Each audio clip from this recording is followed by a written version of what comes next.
So, J. Ruud, what lovable book are we talking about today? Well, Stacey Margaret Jones, I'll give you a hint.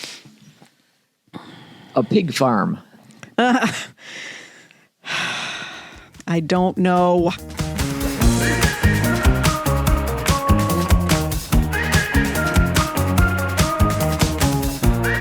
Welcome to Between the Covers, the weekly podcast in which author J. Ruud shares one novel from his list, his carefully cultivated list of the 100 most lovable novels in the English language, according to him. And I, his wife, Stacey Margaret Jones, talk to him about them.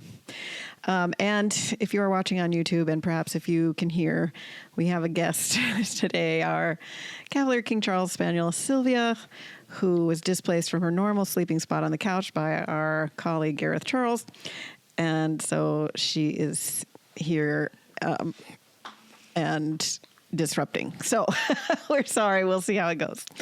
All right. So I need a second hint, with air quotes. Hint number 2, A Lion Hunt. A Lion Hunt. Have I read this book? No. Oh, okay. All pressure's off. Hint number 3. Hint number 3, King Dafu. I don't know. This is Saul Bellow's Henderson the Rain King. Boy, I sure have not read this book. I wonder if you'll convince me to read it. I should, if I have any worth. Wow. That escalated quickly. Okay, so when did this book come out? 1959. Okay, and how long is it?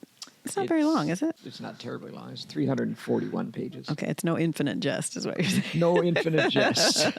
Have you read Infinite Jest? I have read Infinite Jest. Oh, okay. All right. It's not on your list, though, is it? I'm not telling you. All right. Well, we'll have to wait. We'll wait it out together, listener. Okay. So in my mind, this is also near like The Crying of Lot 49 and John Barth. And is it like that, or no? Is it just because it came out in the kind of postmodern? Yeah. Okay. I mean, it's a little before that kind of absurd novel of the 1960s. It's kind of recategorized as postmodern. I don't think I'd call it a postmodern novel. Okay. All right. So who else likes this book? Well, I'm glad you asked that question. Snuck one in on you. In fact, I can give you names. One person who liked this novel a whole lot when it came out is Joni Mitchell. Oh, we love Joni Mitchell around here.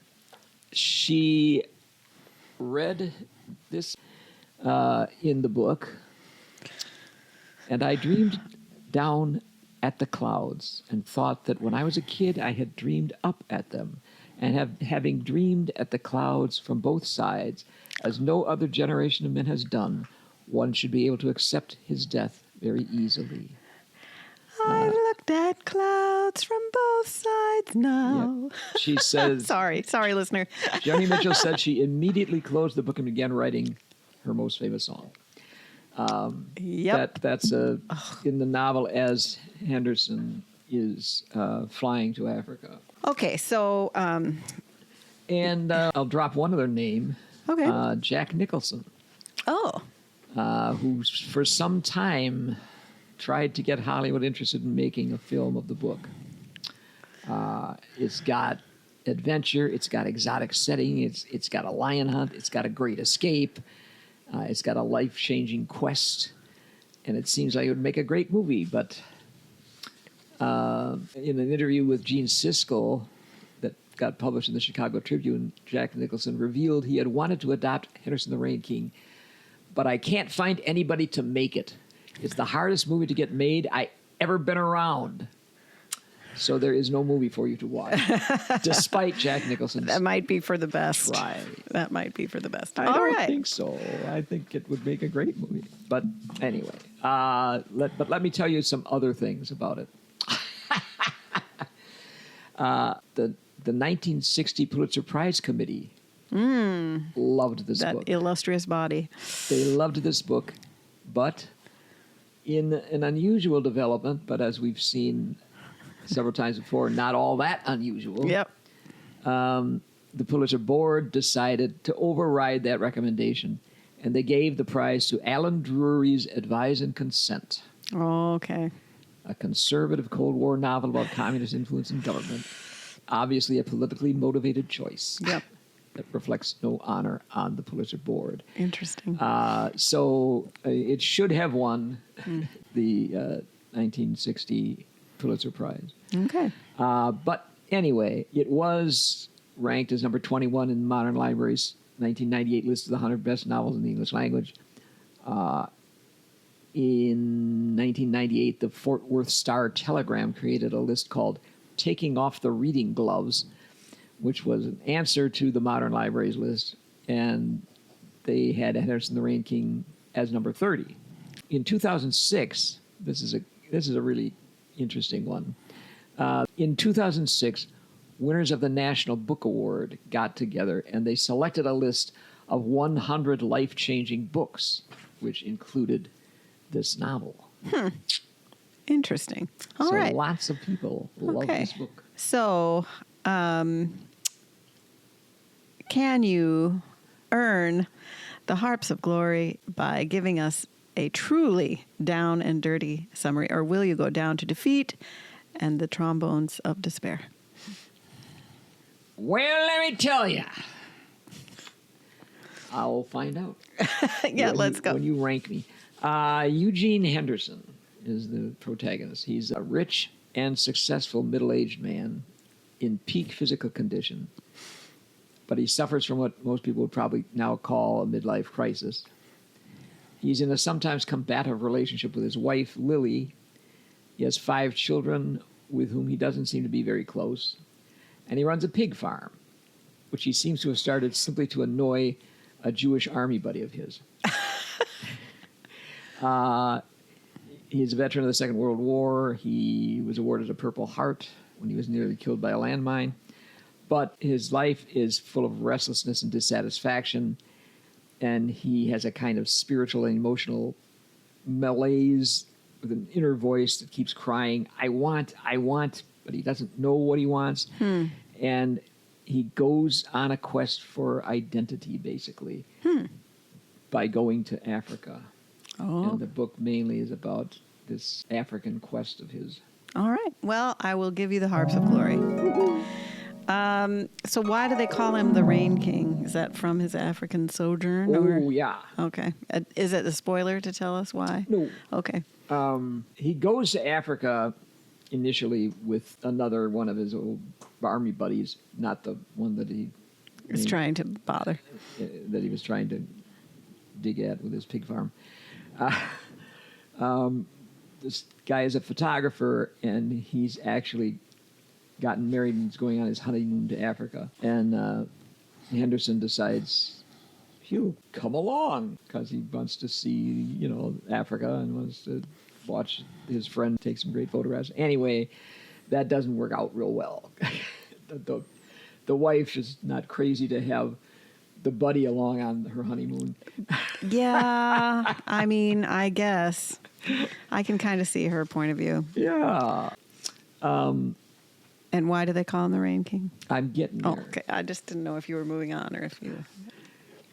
So he splits from them. He hires a guide, a personal guide, named Ramalau, who promises to take him to some remote villages that they can only reach on foot. And so he takes him to this village of the Arnui. And they get there, and the village is suffering from a drought that's killing their cattle because they have a cistern of drinking water that's become infested with frogs. So there's a local taboo, and they can't drink the water. Anyway, Henderson kind of gets friendly with the people there. He has to wrestle this prince of the tribe named Itello because the custom is that he has to wrestle with any visitor who comes to camp. And surprisingly, this guy speaks English because he has gone to college in in the Middle East somewhere and learned English. And he's gone with his friend Dafu, who's the king of another village. So Henderson's getting on well with him, and the queen of the tribe can see that there's something going on with Henderson, that he's troubled in his heart. And so she introduces him to the concept of gruntumalani, which means the will to live.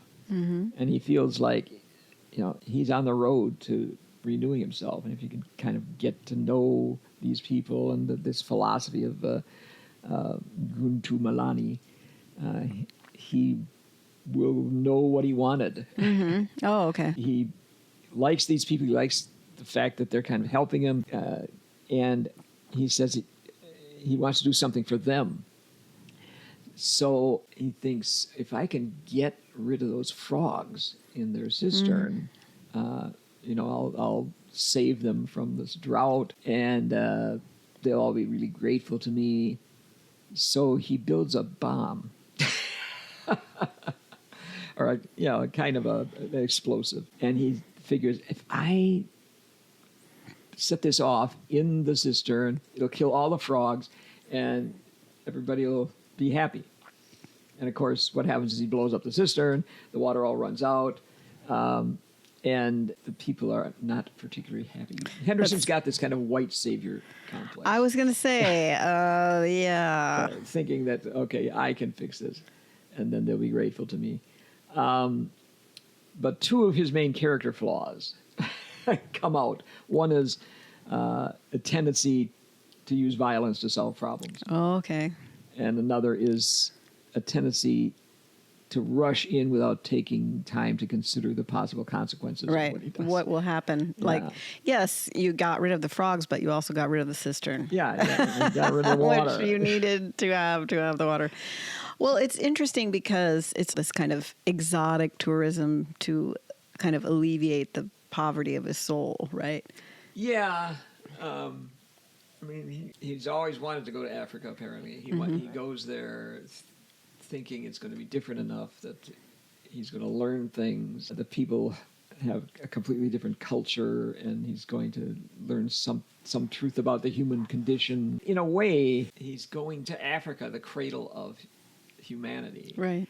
So he's going back to where human life started, and thinks maybe he can, getting back to the beginning, he can get to what's true about himself. Mm-hmm. Anyway, he has to run out of that village fast. Yeah. Well, he did get to what's true about himself, is that he tries to solve things with violence, and he acts too quickly without thinking things through. Wherever you go, there you are, right? There you are. Interesting. So Ramalayu takes him to the next village, which is the village of the Wariri, where Henderson meets Dafu, who's the young king of Wariri, and he's the friend of Atello from the last village. He was educated with him. In fact, he was in college studying to be a doctor, and he was just like a semester shy of getting his MD when news came to him that his father had died, and he had to go back to his village and take over the reins. Mm-hmm. And one of the things that's really interesting about that is that Henderson wanted to be a doctor. Mm-hmm. And he's like in his 50s, I guess. And he told his wife, "What would you think if I went to medical school right now?" And she just laughed at him, like, it's a foolish thing for him to be thinking about. Mm-hmm. So, in a lot of ways, Dafu is a kind of mirror of himself. This is sort of, if you think in Jungian terms. The shadow. Yeah, although I think Dafu's not so much the shadow as the anima. Yeah, right. Anima's generally female for a male. Anyway, when you visit the shadow and learn to accept it and learn who you are and what your bad points are, then you become a more mature person. And so that you can kind of see this Jungian thing running through his quest. Anyway, Dafu kind of likes him, and he spends a lot of time because there are things about Henderson that Dafu can connect with because Right. he comes from outside. He comes from a more first world environment. And they can talk about things together that Dafu may not be able to talk to the other people in his Local village people, about. yeah. So he spends a lot of time with Dafu, kind of getting to know him, and they have these philosophical conversations. And it turns out that Dafu has this lion who is in his palace with him, kind of in an underground passage. She's a female lion. And he's trying to get Henderson to be more like the lion and to kind of play with the lion. Dafu does it all the time, and the lion doesn't hurt him. But Henderson's like, I could die. not so much want to do this. But anyway, there's a drought here, too. I mean, it's just the next village, so the drought is all around. And they have this kind of rain ceremony where they're praying to the gods. And there's the guy who's sort of the village hero, strong man. And there's something about they have to lift up the gods, which are stone statues, and carry them somewhere else. So this big guy gets to the second biggest statue, which is kind of the king god, and straining with all his might, he's able to lift him up and carry him where he has to. Then he goes to the last and biggest statue, which is the rain goddess. Mm-hmm. And he tries and can't lift it. And Dafu says, if he's able to lift this and bring it where he's supposed to, we're going to get rain. And, Henderson doesn't really believe it, but says, oh, well, if you say so, I don't see a cloud in the sky.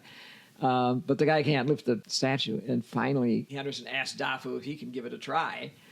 Dafu tells him, sure. Knock yourself out.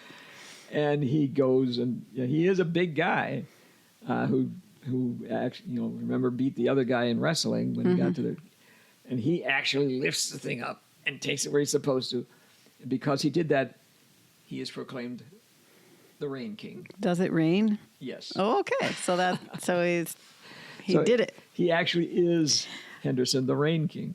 Well, that reminds me a little bit of last week I talked about Mad Men in American Pastoral, and just from what you said at the beginning, it kind of reminds me of another prestige TV program from the same era, The Sopranos, because Tony Soprano's psychiatrist tells him that he suffers a particular American malady, which is that he has all these material things, right? And he has safety.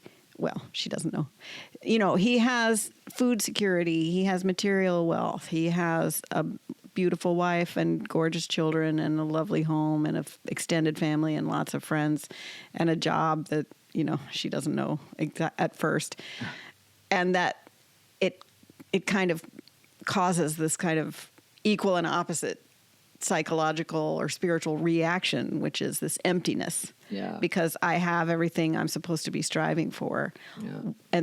And it when you said that I want, yeah. I was like, God, I wonder if David Chase created The Sopranos after reading this, because there is something in him, right? Of course, we learn later he's, narcissistic personality disorder and, like all this stuff, right? He's got serious, personality issues.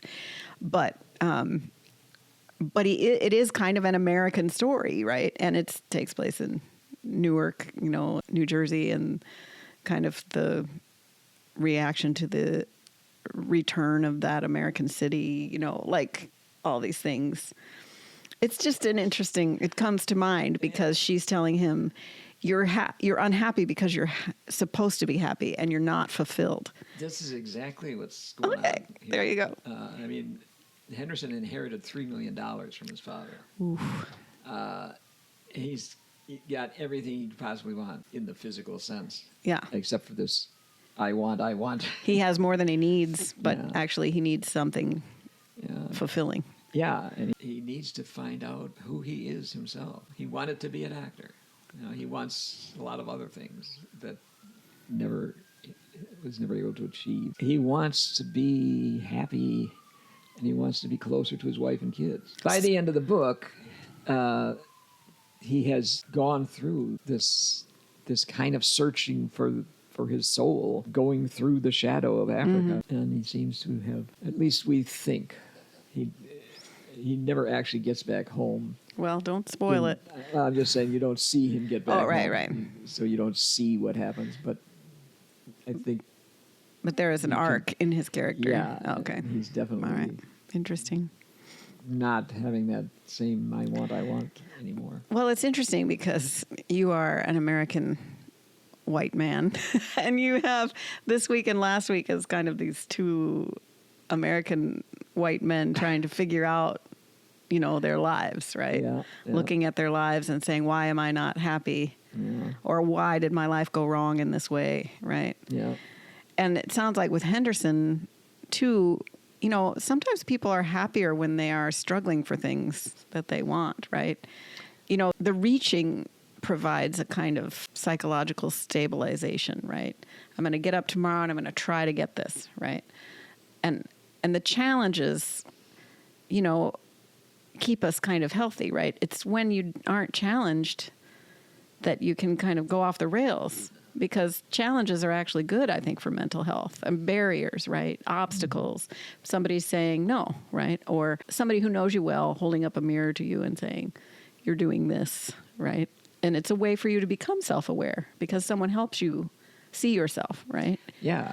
Which is kind of what Dafu does, actually. Yeah, I was going to say, because it's not just that he's kind of symbolic, but he's also a human being that can look back on Henderson. Yeah.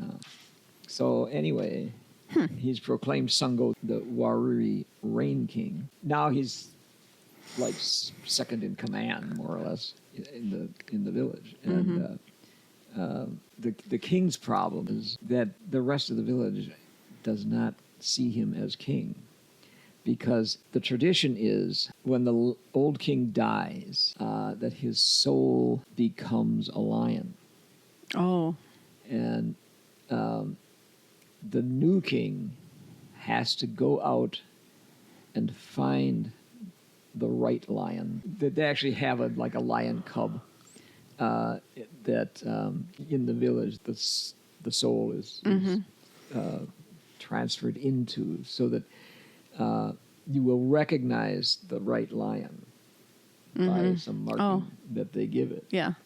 So that you have to capture the old king and bring him back to the... So instead of that, he's captured this female lion that other people think is the reincarnation of a witch. Oh. So they wanted to get rid of that lion and get the real lion. So he does go out on the lion hunt because people think that his father lion has returned to the area. But I won't tell you what happens with that. No, don't do that.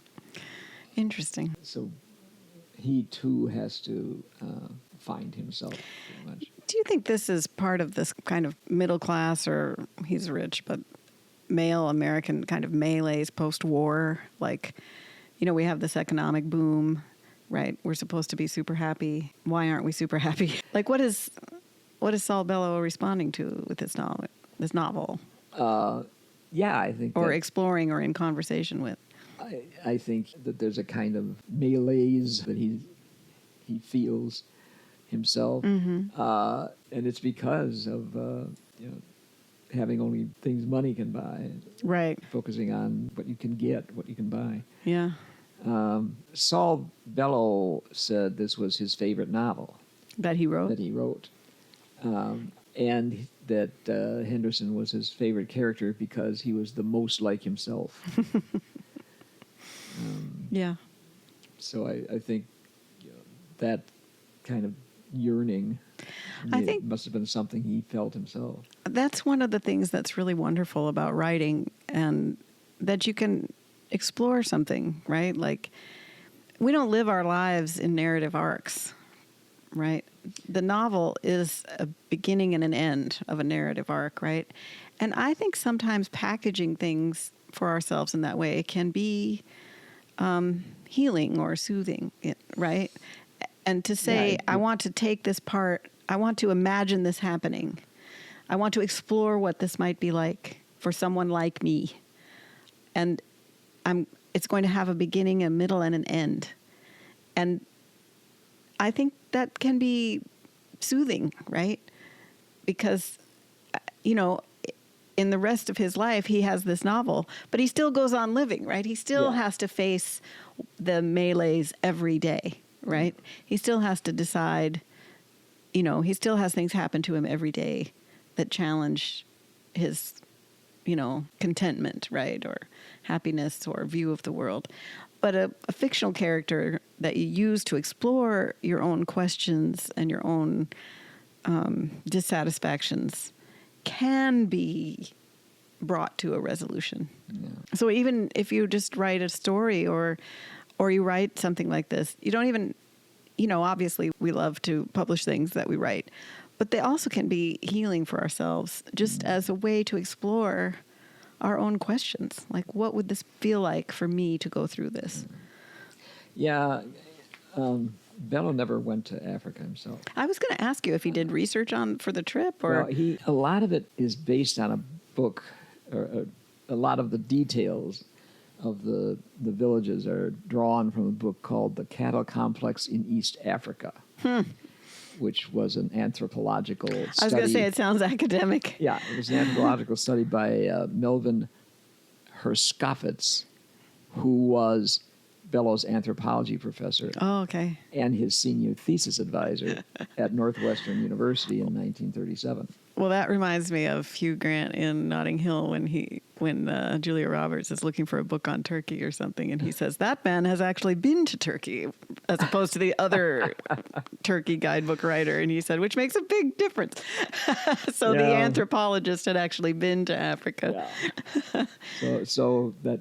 And there are a few places where people have faulted Bellow for some of his physical descriptions of the Africans. So it becomes kind of clear that he hasn't been there. Well, yeah, and also that he's looking at them as kind of other study objects.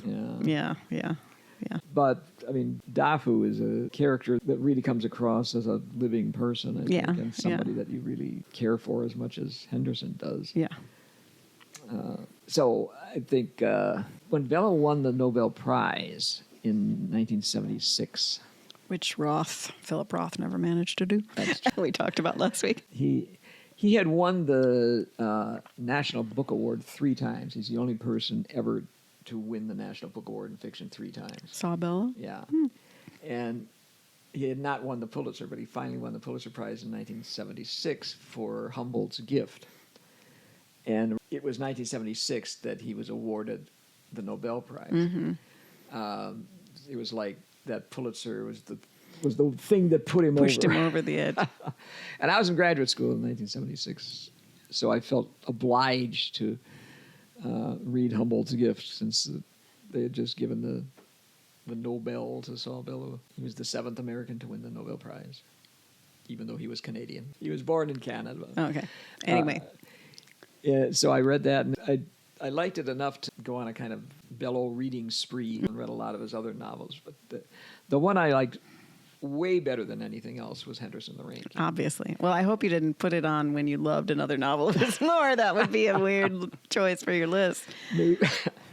Well, what is the prose like? I mean, is it... Well, let me tell you. I mean, the book is lovable because of the things we've been talking about, because of the quest theme. Yeah. But I think another thing that's really lovable about it is the language. Mm-hmm. I mean, the imagery that he uses throughout. There are times when, I mean, I reread it before this, and there were some times where a figure of speech or some phrase that he used just kind of astounded me, and I had to stop and take it in. Yeah. There's just a few examples. There's a passage in which he's describing a graveyard, specifically the headstones. And he says, each of the dead having been nailed away, and those stones, like the postage stamps, death has licked. Oh my gosh, that does give me chills. Yeah. Wonderful. And before he goes to Africa, he's talking about his inner life and the turmoil he's in. And he says, my soul is like a pawn shop. I mean, it's filled with unredeemed pleasures, old clarinets and cameras and moth-eaten fur. Ooh, wow. And then one of the new acquaintances that he meets, he says, he was always so gleaming. His very blood must have been like furniture polish. I love that when a writer can really drop down into that kind of association that gives you a new, a novel way to imagine something. Sometimes when you're writing, you just write cliches. You don't even think about it, right? It's like the cliche itself is just a word, right? Yeah. Those words always travel together. Or another way to think of them is word packets, right? They're always together. And it's just so delightful when you read a writer who finds new ways to tell you about things. Yeah. That lights up your imagination in that way. Here's one more. This one was kind of, I think, the most profound observation. But maybe time was invented so that misery might have an end, so that it shouldn't last forever. Isn't it lovely to think so? Yeah. Isn't it pretty to think so? Huh. Yeah, well, I can see why that would be wonderful to read. One last thing. Henderson, toward the end, actually prays. And he hasn't really had any interest in the supernatural, but I think he kind of gets more in touch with religion when he's in Africa. And here's his prayer. And I prayed and prayed, "Oh, you something," I said, "you something, because of whom there is not nothing. Help me to do thy will. Take off my stupid sins. Untrammel me. Heavenly Father, open up my dumb heart, and for Christ's sake, preserve me from unreal things. O thou who tookest me from pigs, let me not be killed over lions, and forgive my crimes and nonsense, and let me return to Lily and the kids." Oh, that's beautiful. So that does make you believe that his relationship is going to be much better with them when he does get back. I like the spectrum, crimes and nonsense. And nonsense. On one end we have crimes, and on the other, nonsense. And these are all things which we need to be forgiven for these things. Oh, that's lovely. Oh. Well, why might somebody not like this book? I don't know. Rude. Somebody might object to his objectification of the Africans. Although Henderson does not go into this thinking that he's necessarily going to be better, although his first mistake is sort of a I'm the white savior kind of mistake. Right. That he gets over pretty quickly. Yeah.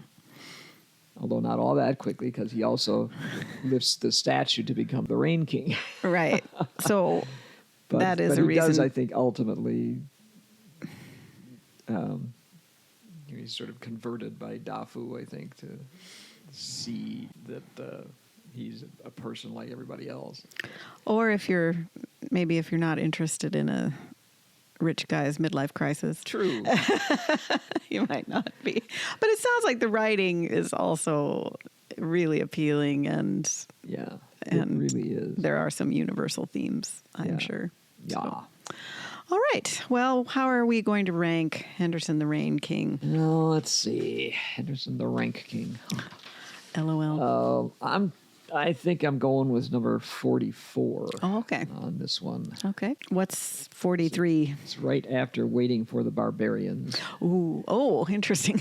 And right before Heart of Darkness. Oh, I got a little trio of themology there. Yeah. Well, I think that if you read this and have any knowledge of English literature, Heart of Darkness is going to come along. Right. And probably this is intended to be in conversation with the Heart of Darkness. Yeah, I would think. Because he goes into, I suppose, the darkness of Africa as. But it's illuminating for him. Yeah, it turns out to be illuminating. It turns out to have the opposite effect that it has on Kurtz in the Heart of Darkness, whose last message is exterminate the brutes. Right. And who dies saying the horror. This is the complete opposite of that. Yeah. You wonder if Bellow had read Things Fall Apart, which had been written as a kind of answer to the Heart of Darkness. Right. Things Fall Apart was published 7 months before Henderson the Rain King.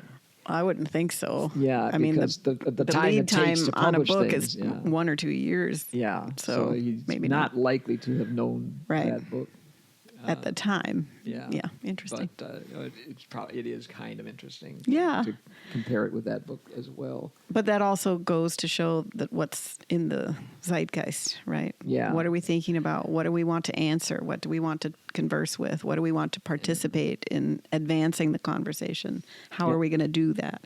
And one of the things that's in the zeitgeist in 1959 is African countries becoming independent, self-governing. Yeah. Interesting. Okay. Well, wonderful. That was great. I may read that someday, but it's not long enough to read this year. But is it time for Chaos Reader? It is. So, Jerry Ford. I'm checking in on Jerry Ford. I'm sorry, dear listener, but you're in this book with me. Gerald R. Ford, An Honorable Life, and he has just gone on television and pardoned Nixon in a not very well-crafted speech. And I think based on what I know of the pardon and what came after it, I personally think that it was something he needed to do because he could not govern. He couldn't get free of it. And he was afraid that the trial, it would be impossible to find a fair place to try him and that the trial would drag on for years. He also, he was personally sympathetic to Nixon not that he agreed with what he did, but they were friends and he had known him for a long time and his family. He was concerned about his health, right? So when he gave the speech, he didn't talk enough about why it was good for America to pardon Nixon. And so there was the author uses the phrase hue and cry. Like there was a spasm, right, of dismay when he announced this because it seems like cronyism and maybe there was a deal, right? Like I'll step aside, you become president, you pardon me.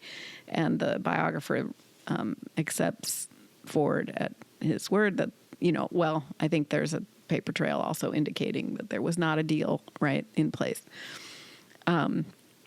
But he wasn't really prepared because he knew it to be the right thing to do for the country. And also there were problems in the United States with inflation and et cetera that he wanted to solve. And he felt like he just couldn't do anything because Nixon, the specter of Watergate and Nixon and his crimes was over everything.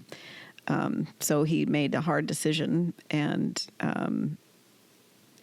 he had not only long-term issues with it, but there was an immediate backlash. And possibly this goes to my one of my professions, which is public relations. He did not communicate well enough, to sell the pardon. He should have made the speech about the benefits to the American people for the pardon, right? Like, yes, we have a short-term desire for justice to play out in front of our eyes, right? But that comes at a cost. So even though it seems unfair that he avoids this kind of punishment, it means that the country avoids that punishment too, right? That will travel with it. But he's not really able to articulate that as well as he should have, and it causes him problems for a very long time. Well, it probably was one of the things that cost him the election. Oh, yeah. And in fact, interestingly, go on. the first thing that Jimmy Carter did as president, I think on January 21st, 1977, I guess would have been, he pardoned the Vietnam draft dodgers. Yes. I don't know if that was like an answer to Well, Ford's- Ford had a program that he was going to allow them, like they had to come back and do some kind of national service or something. yeah, because he was like, that also does not need to be hanging out there. We need to resolve that and get this country back. You know, we need those people back, and you know, we don't need to be prosecuting these people. And that he also had problems with that. People were angry about that. But I was also going to say, Ford told Kissinger, I think, right away that he did not intend to seek re-election. And Kissinger was like, fool, you cannot say this, because then you can't do anything. You'll have no influence, because everybody will be, oh, you're a placeholder. Yeah. Foreign countries won't take anything you say seriously because you're not going to be around. Your own party is going to be dismayed that you're not, like, you can't say that. So I think in the beginning, he really did not. In fact, before he took the vice presidential position, he was going to retire from politics. He had loved his time. He saw he wasn't going to be Speaker of the House, which is his major goal, because, you know, the Republicans weren't in power. And he and Betty had decided that he was going to be, like, he had won one more term, or he was going to run one more time, and then he was out. And they were going to have the family life that they had dreamed of. And so then he gets the vice presidential position, and then he's like, okay, that's the pinnacle, and then I'm out. And then he becomes, and then he's like, okay, I'm going to quit after this. But obviously he tries to stay. And I think you're right that it cost him the election. But in the beginning, I think he didn't really even want to run for re-election. So that's where we are in the life of Gerald Ford. Tune in. Tune in next week. Next week. I won't be done. I'll probably give you an update on Trollope and Ford. We'll see. I'm over halfway done with the book, and I really, really like it. It's really well written and very compelling. And, you know, I think every once in a while, America lucks into the man they need at the time they need him. And I think my perception of Ford is that he was a balm on a suffering nation, I think. So, all right. Well, thank you for listening, and thank you for being here for Between the Covers. And we'd like to thank our producing sensei, Jerry Bruno, and we'd like to thank everyone who follows us, subscribes to us, YouTube, the podcatchers, etc. Our listeners and viewers are really our sponsors, so we want to thank you for that, and we'll see you next week. Between the Covers.